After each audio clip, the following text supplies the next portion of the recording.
सभी का स्वागत है। WHO के मुताबिक देश में 10 ऐसे बड़े शहर हैं जहां पर प्रदूषण ने गंभीरता से अपने पैर पसार रखे हैं। इन शहरों में सबसे पहला नंबर आता है दिल्ली का, जो कि देश की राजधानी है। दूसरे नंबर पर आता है पटना, इसी तरह तीसरे पर ग्वालियर, रायपुर, अहमदाबाद, फिरोजाबाद, अमृतसर, कानपुर, आगरा, लुधियाना जैसे बड़े शहर आते हैं। इन शहरों में इसका स्तर इतना बढ़ गया है कि कोई भी फॉर्मूला यहाँ काम नहीं कर रहा। दुनिया में जाने माने 500 वैज्ञानिकों के अनुसार वायु प्रदूषण 10 कारणों में से एक बन गया है।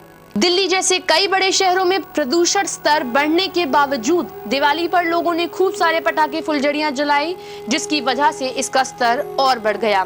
पल भर की खुशी के लिए अपने सेहत के साथ खिलवाड़ करना सबके लिए कितना घातक हो रहा है, इसका तो उन्हें अंदाजा भी नहीं है।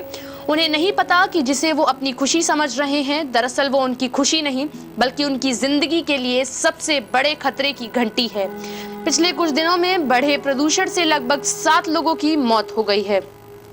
दम दम दम दम दम दम दम दम दम दम घुटता है, घुटता है, दम दम दम दम दम दम दम दम दम दम घुटता है। किसी भी समस्या से निपटने के लिए विचार की शक्ति अहम होती है और सबसे ज्यादा अलग सोचने की जरूरत होती है। दिल्ली में प्रदूषण के सबसे बड़े कारणों में रोज दौड़ने वाले लगभग 80 लाख वाहन हैं। इनमें से निजी कारों की संख्या लगभग 25 से 30 लाख है। एक सर्वे के अनुसार सड़कों पर दौड़ने वाली लगभग 80% कारों में एक ही व्यक्ति बैठा होता है। इससे ये स्पष्ट है कि निजी कारें आवागमन का व्यक्तिगत जरिया है जिसे रोका जा सकता है, जिससे कि लोगों में सार्वजनिक परिवहन व्यवस्था के बारे में और अधिक विश्वास उत्पन्न हो सके। दिल्ली समेत कई देश के कई शहर में मानक से ज्यादा प्रदूषण स्तर है। ये कई प्रकार की गंभीर बीमारियों को जन्म देता है। डीजल के वाहन वायु प्रदूषण की समस्या को बढ़ाने में एक बहुत बड़ा कारण यह भी है।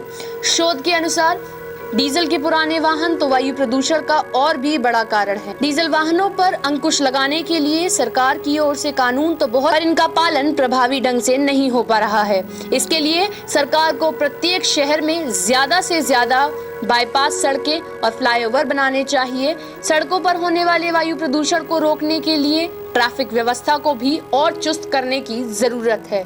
ट्रैफिक जाम के कारण सड़कों पर खड़ी गाड़ियों से भारी मात्रा में धुआं निकलता है, साथ ही गाड़ियों को वैकल्पिक मार्गों से लंबा चक्कर काटना पड़ता है।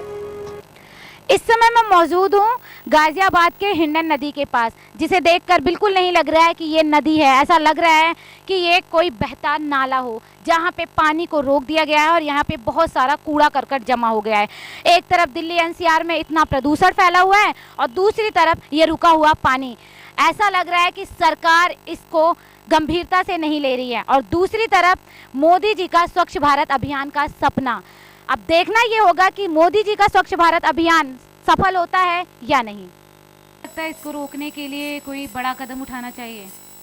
बड़ा कदम तो डेफिनेटली उठाना चाहिए ताकि हम अपनी एक स्वस्थ लाइफ जी सकें, लेकिन उसमें सबसे ज़्यादा जिम्मेदार हमारी अपनी बनती है। हम लोग अगर अपने आसपास स्वच्छता का ध्यान रखें तो इस तरह की बीमारियों से हम जो मैन मेड डिजीज़ हैं उनसे बचा जा सकता है।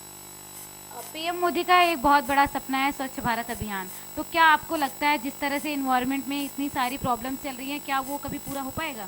डेफिनेटली, अगर हम अपने आप ईमानदार बने और गवर्नमेंट ने एक अच्छा अभियान चलाया है और अगर हम आसपास स्वच्छता का ध्यान रखें तो इन सब चीज़ों से हम बहुत आराम से छुटकारा पा सकते हैं। ये एक ऐसी समस्या है जिसे हम सबको मिलकर दूर करना होगा।